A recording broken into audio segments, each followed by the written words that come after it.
but in earnest came about in the 1970s. 20th century. This is the 20th century. We're in the 20th century at this point, right? So this is separate from the reform movement. This followed the reform movement. I'm not doing this exact order because the 20th century you saw deinstitutionalization. You also saw somatic and psychotherapeutic treatments.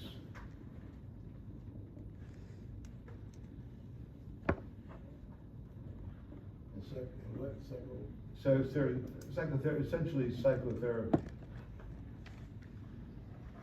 The first being psychoanalysis, the Freudian treatment, which really didn't have as much efficacy to, the view of it today is it's not as efficacious as they once thought, but okay, it helped some people. Somatic, you had EC, electroconvulsive therapy, lobotomies, these weren't great.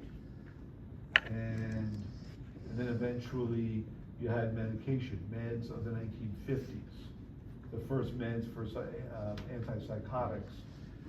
If you want to put this in order, you know what, I'm just going to take this out here. We'll put deinstitutionalization in the 1970s here. It might help you with the order of this.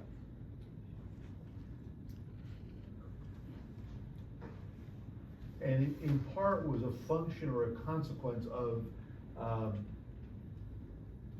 these changes, of these improved somatic and psychotherapeutic approaches. So that's a very brief, very superficial history.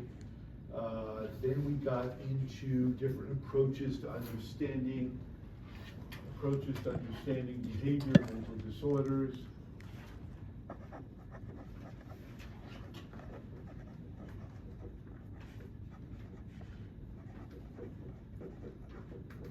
And the understandings have become more biological, at least the part of in part, right? So this sort of breakthrough model here was the diathesis stress model of probably about the 1970s. And the notion here is, this was used to understand what? As a, help us conceptualize what disorder? Biological works are called psychological movement related. Okay, you're right. But what disorder specifically did they specify this to? Anxiety. Well, actually, more schizophrenia. Schizophrenia. So you're right. Biological vulnerability or predisposition. Predisposition or vulnerability. And it was used initially as an explanation, or it was explanatory for schizophrenia because it looked at the interaction between diathesis and stress. You need really both to fully activate symptomatology. So yes, you may be, but you're right, it can spread beyond psychosis. That is, you might have depression, but it doesn't activate. You might have the predisposition to depression, but it doesn't activate because your life is maybe very protected, things are very stable, very good, and you're very symptomatic as a result. And then we spoke about some other models, the multifactorial, polygenic, that multiple genetic, polygenic threshold. There are multiple factors, both genetically and environmentally, that really determine our threshold. So one person's threshold is very low, then there are people sort of, mid somewhere, sort of in the middle, and then people sometimes are very resilient. Why are they resilient? Well, their makeup and their learning histories, both in terms of polygenetic and poly-environmental factors. Yeah, these overlap a great deal. They're saying some of the same things. So then you have the biopsychosocial model. So what are the three elements of the biopsychosocial model? Three dimensions. Biological, right? psychological, and social. Psychological and social. Social would be like things like family, culture, and religious and educational institutions. We spoke a little bit about mind-body, a little line here, mind-body connection. Bless you. Again, we're focusing on some chapters more than others. Chapters 2, 3, and 5. We skipped over 4, so don't worry about 4. We have type A, B, and C. there's actually some research here, some of this is research-based too, but type A, you have two types of, what are the two types of type A's? Hardy and non-hardy. Hardy and non-hardy. So if you're non-hardy type A, you're more vulnerable to what? Heart disease. Heart disease, yeah. If you're hardy type A, You good? you're okay, right, you're not more vulnerable. Type B, you're More laid More back. laid back. laid back, Not a yeah. planner. Oh, you asked the difference between hardy and non-hardy, and what did you say? One is, I said, one is, good. Prone to, People who have heart disease, it's gonna be not hardy. Non-hardy more prone to heart disease, type A, hardy not more prone to heart disease, not a predictor of it. but if you're displaying, hostility, anxiety, and poor stress tolerance, doesn't that make you more prone to That, that's actually the non-hardy type. That would be the non-hardy type A. Okay. Yeah, that's the person who gets overwhelmed. I can't take it anymore. That's your type A non-hardy. There was an old movie called Network, and there was an anchor man he said, everyone go to your window, scream, I can't take it anymore. I'm mad as hell, I'm not taking it anymore. It's a famous line for type A non-hardy. But non-hardy is the heart disease. Yeah, non-hardy heart disease. Yeah. The person is just overwhelmed by stress. Type B, super laid back. It's not a predictor of health. I think I've read a few things recently suggesting it's not, I think we may have talked about this. It's probably not terrific. In fact, they look at this with longevity. For the purpose of the exam, it's not a predictor of health. I think they have looked at it a little bit more and said, well, maybe it's not so great. A little more tension and stress in your life may actually work better than being type B. But it's still inconclusive enough, so let's keep it as not a predictor. Type C is your internalizers, and they're more prone to stomach cancer. Internalizers, your type C. Good candidates for talk therapy. And then we spoke about the role of, here are some other factors affecting health, mind, body, really under the heading of mind-body connection, because you can call this 1 and then 2. And then you have the role of social supports. And then, It's, social supports have a connection to longevity? I'd say yes. Yeah. Yes. The more you perceive you have, the longer you live. Not the actual objective number, the perception. Attitudes make a difference? Yes. Yes. If you're an optimist, you're better. better outcomes. Better outcomes, right. Be both cognitive, behaviorally too. If you're you're an optimist, you see the world and it may affect your behavior, and there may be a sort of buffer for stress. So attitudes, these are all factors that deal with some mind-body attitude. Optimists live longer than pessimists, so optimism versus pessimism. There are two S's in pessimism. Well, can I just ask a quick question going back to internalizers? Yeah. Did you say that type C is a candidate or is not a candidate for talk Candidate. therapy? They are. It is. They're good candidates, right, to express your feelings, they're notes. But they might be good, it might serve them well to talk about their feelings rather than bury them and internalize them. Mental health has some connection to longevity, particularly a lack of mental health, a lack of longevity. Some really disturbing evidence that people with more chronic and severe mental health issues are more prone to, earlier death by a lot of years, 10 or 15 years. Part of it is poverty, poor medical care, lack of social supports, suicide, certainly negative, pessimism, many of the things we're talking about. By the way, the other thing, another major factor would be the medications and the effects of the meds in terms of weight gain, significant weight gain. So there's a connection there to heart disease, especially stroke, and indirectly cancer. And finally, we also even talked a little bit about SES and longevity. So these are, just to sort of speak to the factors associated with longevity, this is more of a sociological factor. So SES has a connection to longevity. It's not really mind-body exactly, but it is a factor that connects to, and also, by the way, IQ. IQ, throw an IQ here too. People with higher IQs live longer remember this from very high IQs, in fact. Remember the Tremaine study from Psych 1? Do you remember this one? This study, longitudinal long-term study, found that high IQ children, top 2%ers, at that point, it was 150 IQ, today it's about a 130, that they live some, I don't know how many years, but it was significant in terms of how many years longer they live. And some other data, more current data, suggested the same thing before that. You know, if you're higher, first of all, if you're high IQ, you're more likely to be higher SES. A lot having to do with education, having more education. And, Sorry, yeah. somewhere in my notes I have that very high IQ is also high suicide. Yeah, right, you're right about that. That was also, thank you for mentioning that.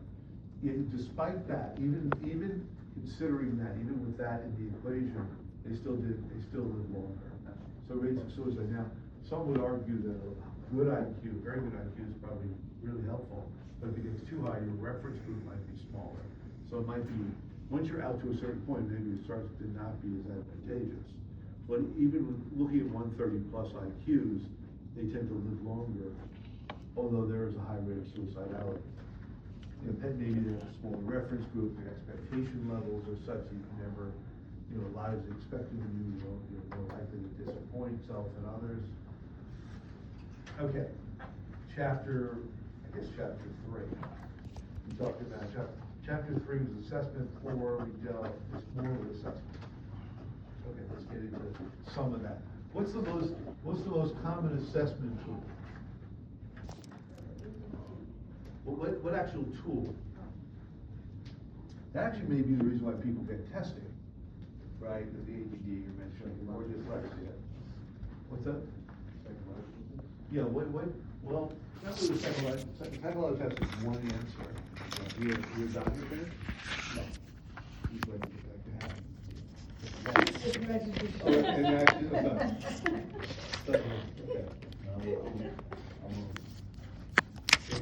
You're low in that. Oh, you're old, yesterday was a bad day. This is also pretty good. It's been a bad 3 months. Yeah. And the next colors come from what you teach. The colors are based on the Dodgers and the Giants. Oh, yeah, that's right. But looking good is better than. Okay. Let's see. They actually, you know what's interesting? The Dodger Stadium is right next to Chinatown in LA. You can walk from Chinatown to the Dodger. People don't walk there though. I've been there like 8 times to LA. I didn't realize that. I went to Chinatown for the first time. I realized Dodger Stadium's right there. So he smiled. I don't know. See, that would be not relevant maybe. All right. Will that be on the test? Bonus. That'll be extra credit. Extra credit. Extra credit. Let's see here. Methods of assessment.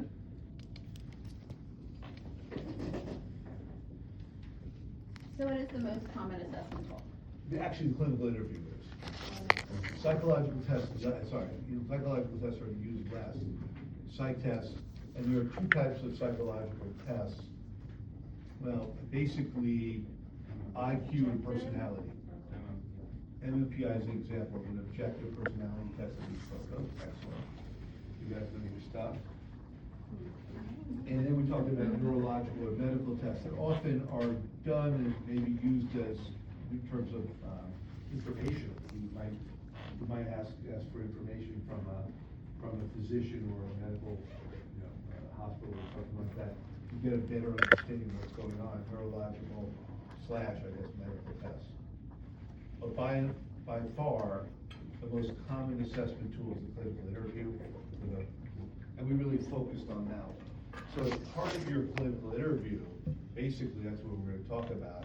You look at a number of things. Yeah, this is, what did we say first? What's in your notes first? Yeah, in terms of clinical interview, what did we say? You build a rapport. Okay, so you work to build rapport. There's a term in family therapy, you join with the person or family. You work with them, you try to develop a sense of trust. and them toward you. You speak to, you address issues, address certain parameters of treatment, such as confidentiality. I mean, this is discussed at some point pretty soon. I'm not gonna test you in terms of the timing of this. And maybe you don't do that the first minute, it might be sometime in the first session, you would do that. Definitely you wanna start asking, you wanna find out what's going on here and now, presenting problems, and symptoms. And here, remember, we talked about both in terms of severity and duration as part of this. I mean, I would get a list of symptoms, but also how long and how severe is important. And again, you're gonna ask about client thinking. Client thinking is evaluated. So what type of thinking? Like they're delusional, or? Yeah, well. Or the way they respond to a certain, problem, which determines kind of their behavior? Well, how their judgment. Yes. Their insight, all these things, right? How they negotiate the world around them. I mean, definitely you wanna look at, coherence of thought, yes. Other comments? Is there a beginning, middle, and end? Can you follow them? And probably at some point pretty soon, and I'm not mentioning this, but certainly you're observing them non-verbally. You're observing appearance, behaviors that are, anything unusual, hygiene. That's that's pretty soon in. You might want to just say appearance, the non-verbals. Functioning skills. Definitely functioning skills, appearance though with hygiene. What do we say? Posture, what do we say about this?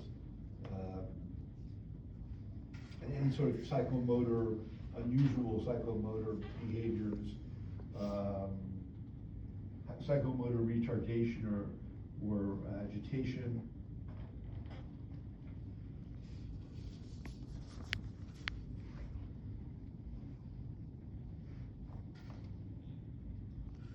Or agitation, how they're seated.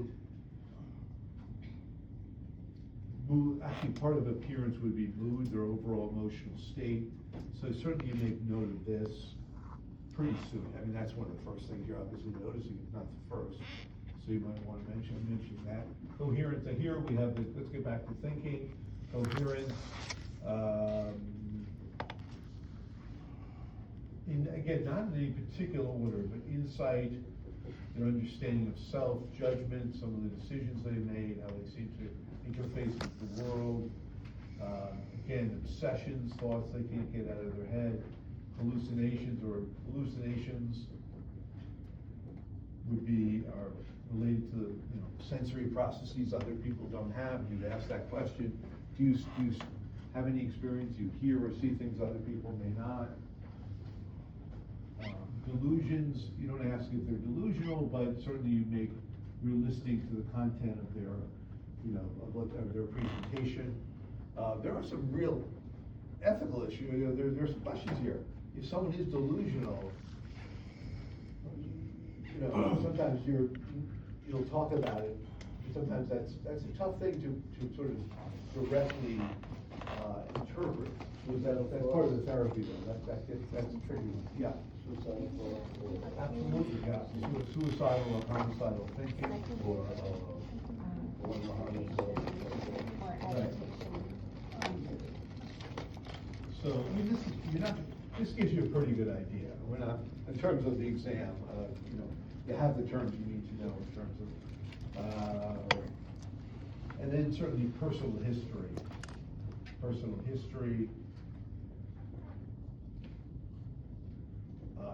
That's not as important in certain ways, but it's a lot of information. It's very substantive in terms of just how much information you need to get. There's a lot there. So, you do the, no particular about personal history, Tied into this is social, academic, I guess vocational, academic, yeah. Yeah, go ahead. What's that? It could be a legal or medical. Social and legal would fall under social maybe. Medical, family, psychiatric, substance abuse. Just imagine how much there is here. Substance use or abuse.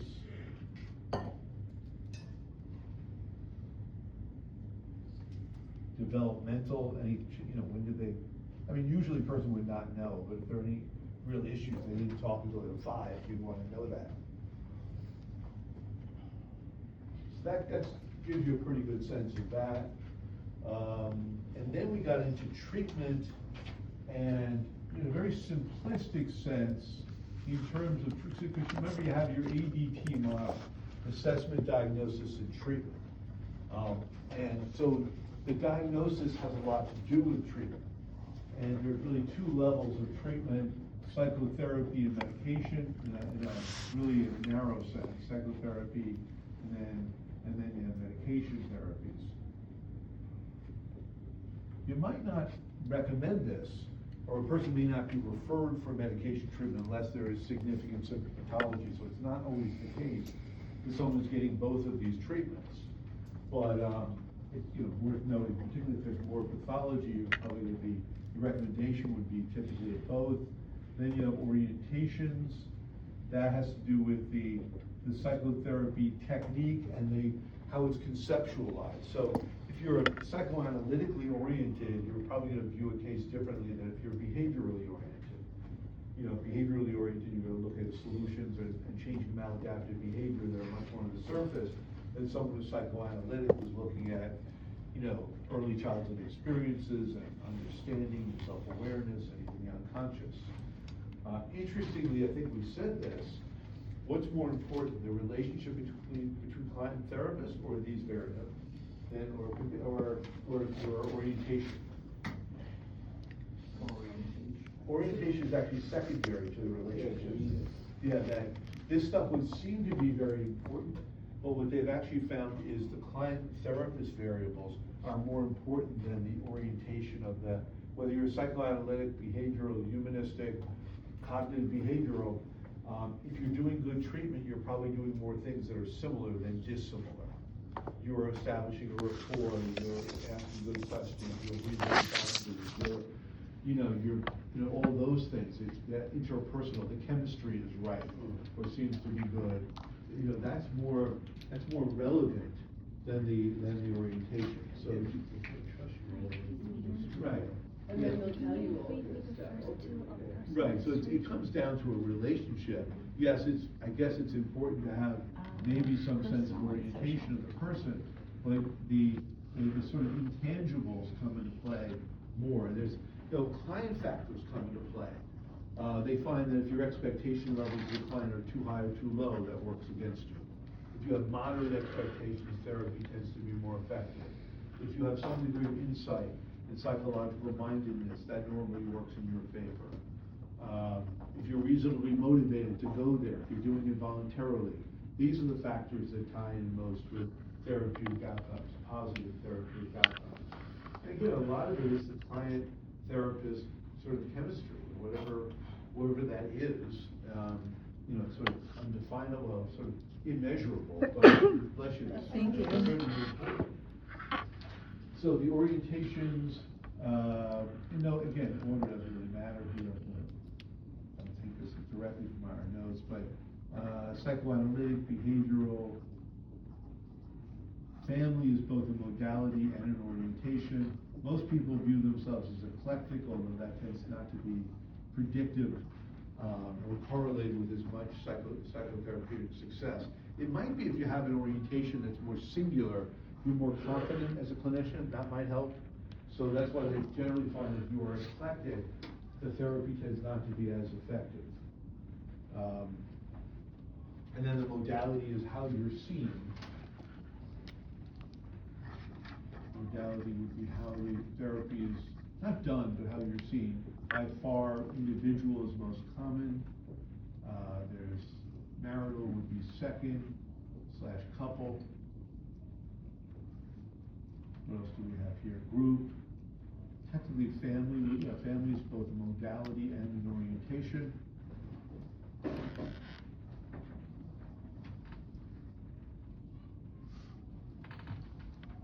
And the meds, the three categories of meds. And we're not gonna talk as much about meds in here, but antipsychotics, three major categories. Anti-anxiety agents and antidepressants. Meds began for all three in the 1950s.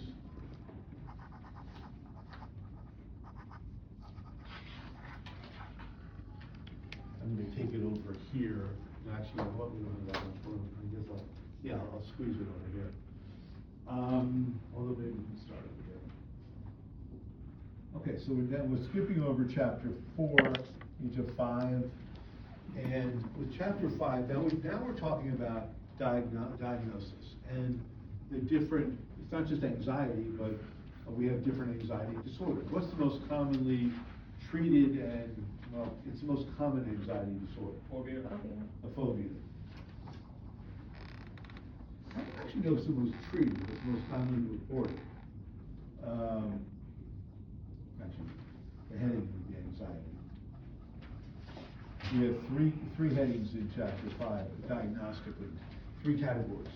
We have anxiety disorders, what we say trauma-related disorders, and obsessive-compulsive disorders. So anxiety disorders.